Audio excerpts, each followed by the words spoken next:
In this video relating to PTSD, I want to explore some of the words that have been useful for me and also talk about the role of language. So there's a couple of levels of language, but it's really, really important because without a placeholder to hold an experience that has a clear definition, two people can't relate and connect around an experience. And for so long, our veterans have been silent and silenced by the military denial of the existence of the PTSD experience, post-traumatic stress syndrome, that it could not be explored. It was not only not given a word, but when it was introduced in Britain after the First World War, when there was the first wave of recent intense PTSD victims, it was called shell shock, and the term was forcibly banned from all medical papers that wanted to get any government funding, and from and in the scientific press who wanted to be taken seriously. And as a result, this very important and most painful experience from the First World War was not learned from. Jumping then to the Vietnam War, the next war when a whole generation of Americans experienced significant PTSD, and possibly in some ways more than their Vietnamese counterparts, because of the stronger family bonding that is part of Asian cultures. For example, you don't hear of PTSD in many tribal cultures because PTSD is not just trauma. It's trauma that rather than getting repaired with love, bonding, security, and belonging, is exacerbated and suspended by silence, by distance, by emotional dissociation and being cool, being cold emotionally. The biggest trauma as a social species is the trauma of dissociation, of having experiences that no one who was not there can understand. And so you are alone. And then when that state becomes locked in the present by the brain, you are even more alone there because no one sees that reality but you. So language is important. The term PTSD, the validation, the fact that the Veterans Administration has gone from being single-mindedly and willfully ignorant and shaming the reality of PTSD symptoms in its veterans to redefining itself to being primarily a treatment center, if largely ineffective at this point, for PTSD, is a big step forward. Without the term PTSD, I would not be making this recording or having the container of a word to explore some of the experiences that make sense in that container, but are otherwise disparate and scattered patterns that are hard to communicate. So language is key. So what have been some of the other words? So PTSD, association, dissociation is one set of words that's important because, like integration and disintegration, it allows one to talk about and communicate where the consciousness of a given individual is. So someone who is dissociated is not present to what they are dissociated from, people, the world around them, the present moment. They are associated with a traumatic moment in the past that is replaying either emotionally and physically without vision, or emotionally, physically with vivid flashbacks, but they are living in a frozen moment that they are associated with. Intensity and overlay is important to understand, because when you have the trajectory of time of every past memory until the present moment, and you have two emotions, and one is, let's say, oh, the day is nice. The other emotion is intense terror for one's existence. The brain, prioritizing survival, will zoom in and flood the consciousness with that intense terror for survival. It's a louder and more intense feeling. Now, this works to our advantage when what one is feeling is actually happening in the reality around us.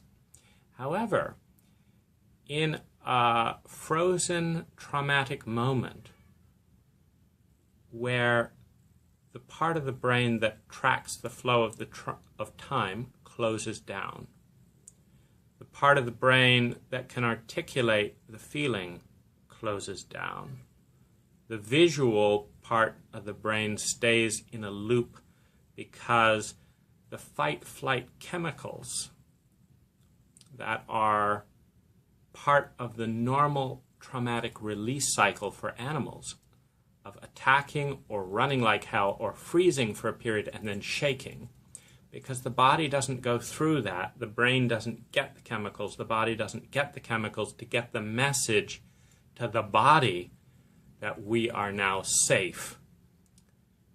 And so the body keeps producing cortisol, adrenaline. The brain keeps sending out fear messages. We are in terrible danger. Long after the event has passed, the event that has no time, that sometimes has no language. So knowing these parts of the brain is important to understand. Knowing some of the facts that traumatic memories don't deteriorate the way normal memories do. If you ask 6 people, how was dinner 30 years ago, you'll get 6 very different stories. If you ask a trauma victim, what happened 30 years ago when your buddy was blown up, when you were beaten within an inch of your life and you thought your parent would kill you, when this or that happened and you were raped and you felt the intensity and feel the smell, you relive it. Time is still frozen there, and the memory is perfectly intact. People with traumatic memories recount the exact same smells and details 30, 40 years later.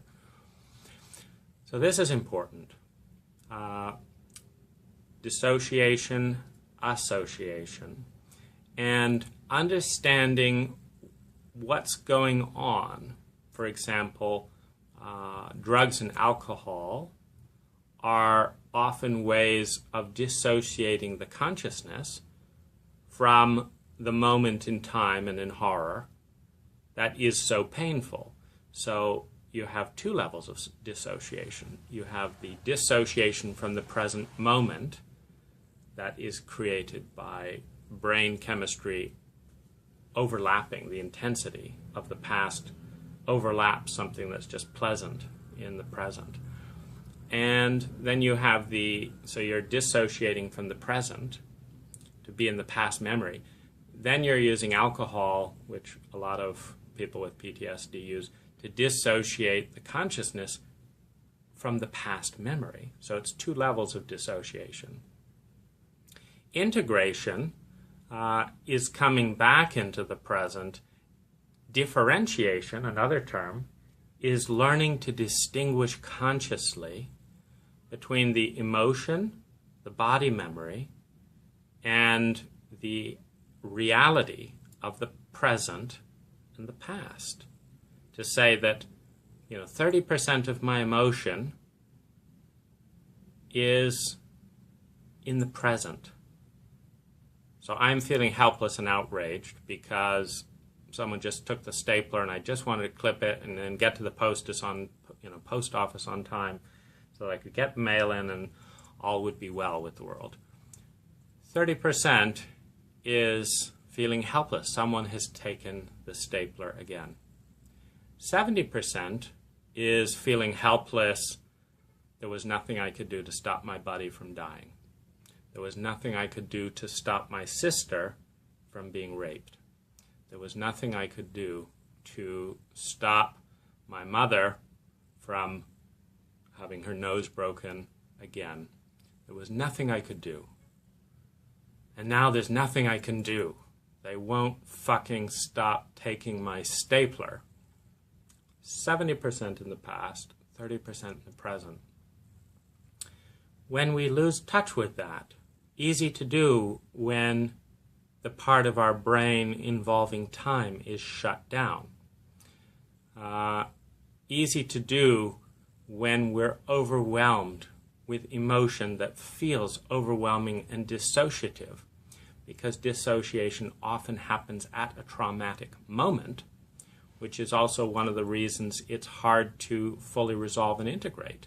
How do you resolve something you weren't fully there with? Because it was so intense, one could not bear to be fully present in the body and conscious with. So there's all these dissociative split-offs that happen where these parts get left in terror because the terror was too overwhelming for the conscious self at that time to cope with. And they haven't gotten the message that things have moved on. This is actually a slightly different language. The language of split-offs and dissociations is more of a psychological experience. Dissociation and association can be psychological. It can also be very technical in just observing what parts of the reality people are responding to. And of course, where this gets dangerous is if the sound of a muffler going off triggers memory of a gun. The memory of the gun triggers a flashback of a bus swerving at you with gunfire, and you're on the highway with just a muffler going off, and you swerve to avoid the bus because you've dissociated from the present, you've associated with the memory. You're now responding to a reality that is more real in the brain, but does not exist in the present. And we have a car collision.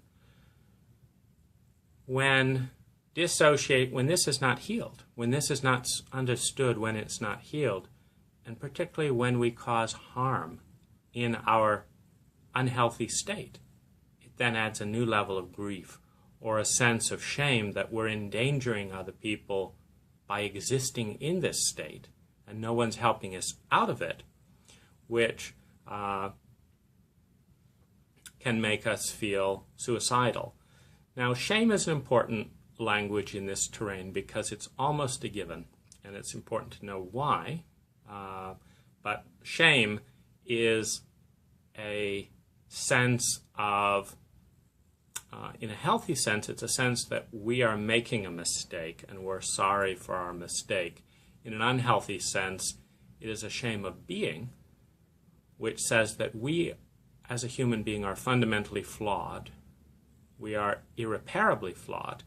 Now, this is not too far-fetched logic when everyone refuses to acknowledge what's going on, to really listen and understand the reality, and no one seems to be able to heal us or respond. It is, of course, logical to feel that we are fundamentally flawed.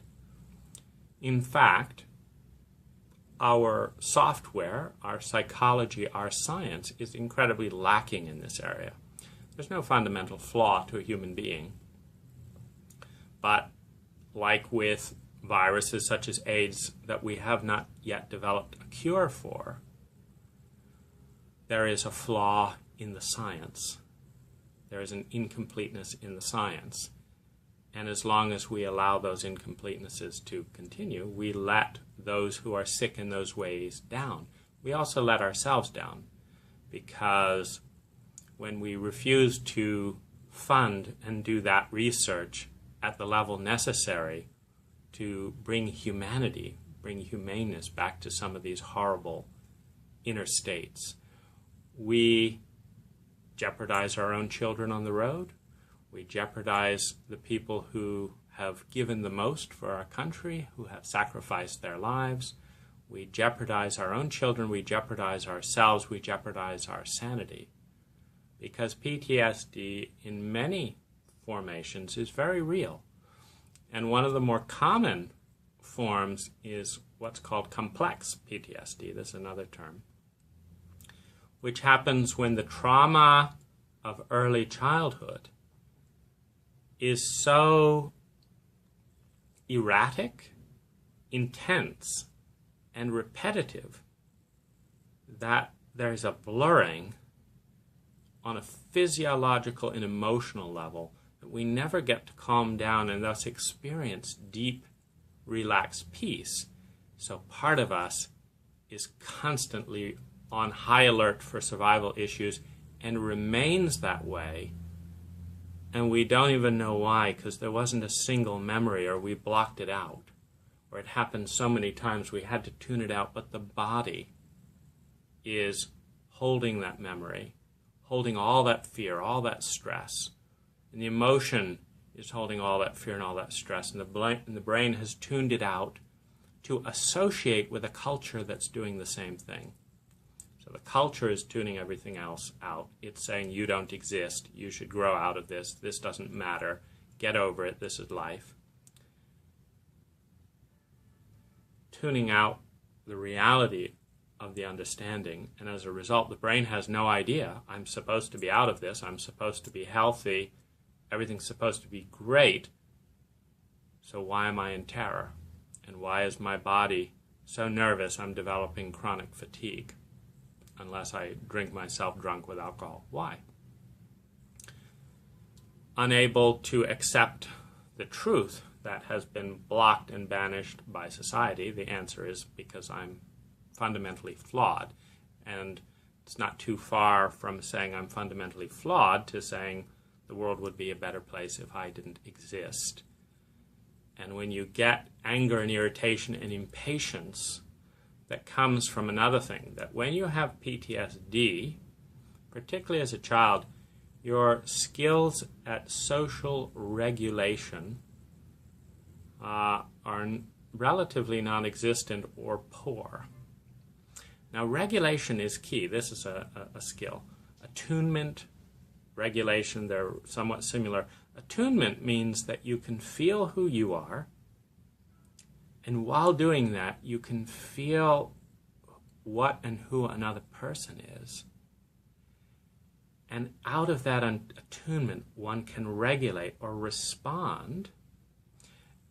Imagine like massage, the difference between getting a beating and massage. It's attunement, it's regulation. It's using the same pressure, the same force to communicate a message.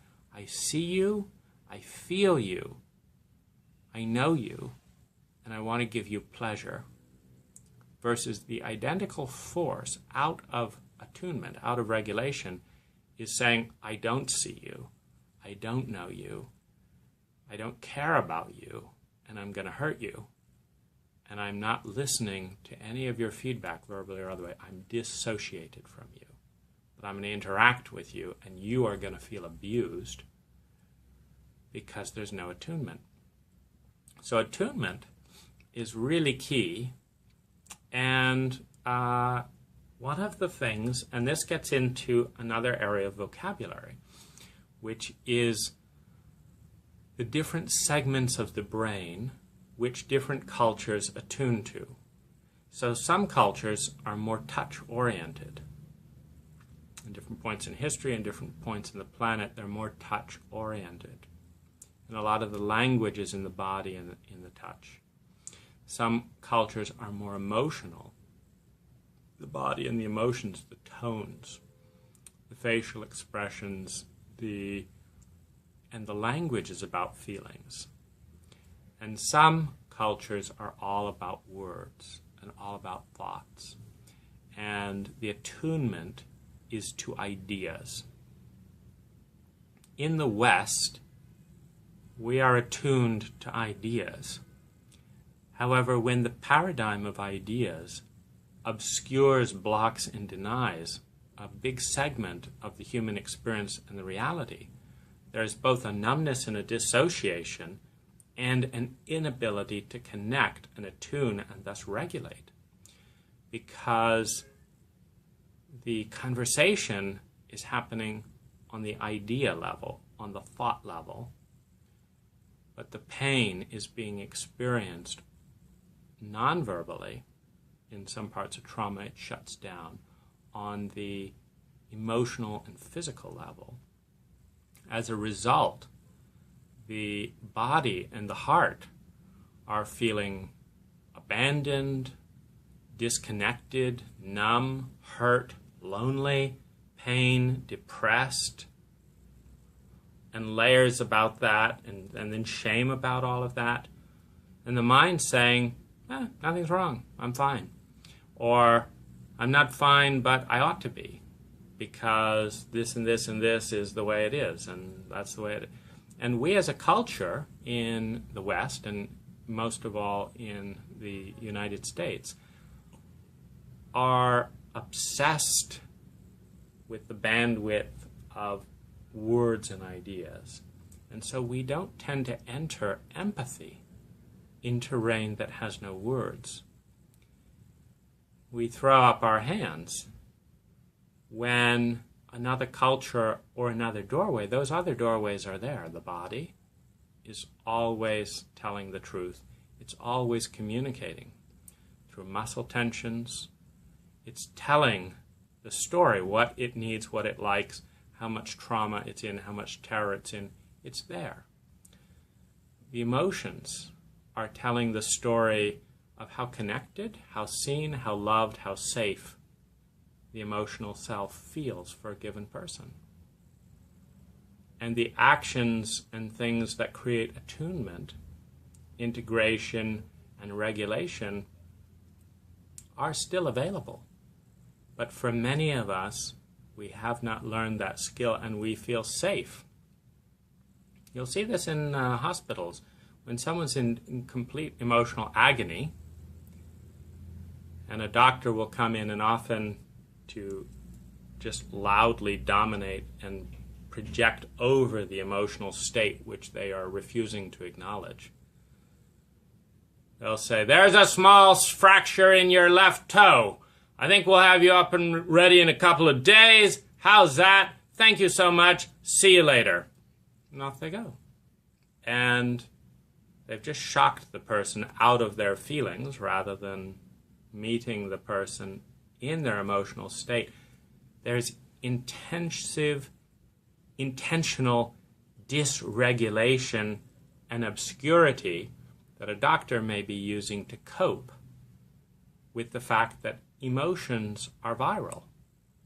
And so if the doctor is determined not to be affected, not to attune and thus be affected by the grief and the terror of his patient, he may be using volume and an intentional, instinctive dysregulation to further communicate to the patient, you are not seen, your experience is invisible, you don't matter.